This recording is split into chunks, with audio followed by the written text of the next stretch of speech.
നമുക്ക് അംഗനവാടിയിൽ നിന്ന് പോയേക്കില്ല, അവിടെ ഉപ്മാവാണോ എന്ന് നോക്കാം. പോവാ? ബാഗില്ലേ? വാ, കൈ പിടിച്ചേ. എൻ്റെ കൂടെ നമുക്ക് ഒരുമിച്ച് പോവാ. ഇന്ന് അവിടെ ബിരിയാണിയാണോ ഉപ്മാവാണോ നോക്കാം. വാ. നിനക്ക് അംഗനവാടിയിൽ കൂട്ടുകാരൊക്കെ ഉണ്ടോ?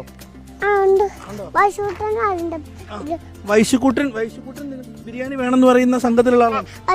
എനിക്ക് ഇന്ന് കളിപ്പാട്ടം തരും. ഇപ്പഴാ കളിക്കുവാണ്. അപ്പം ടാറ്റർ വന്നിട്ടുണ്ട്. ടാറ്റർ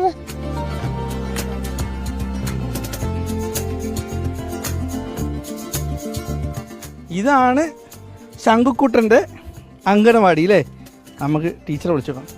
ടീച്ചറേ, ടീച്ചറോട് കാത്തിരിക്കുകയാണിതാ.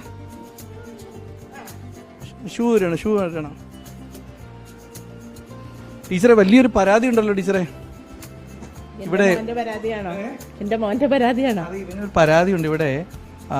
ബിരിയാണിയും കോഴി പൊരിച്ചതും ഇല്ല എന്നാണ് ഇവന്റെ പരാതി. ബിർണാണി അല്ലേ? ബിർണാണിയും കോഴി പൊരിച്ചതും ഇല്ല എന്നുള്ളത്. അത് പിന്നെ ഞാൻ എന്നും എൻ്റെ മോനെ പറ്റിക്കാറുണ്ട്. വെജിറ്റബിൾ ബിരിയാണിയും ബീഫ് റോസ്റ്റും കൊടുത്ത്. എൻ്റെ മോൻ അതിൽ തൃപ്തനല്ല. മറക്കുക ടീച്ചർ, പൊരിച്ച കോഴി വേണം. Beef roast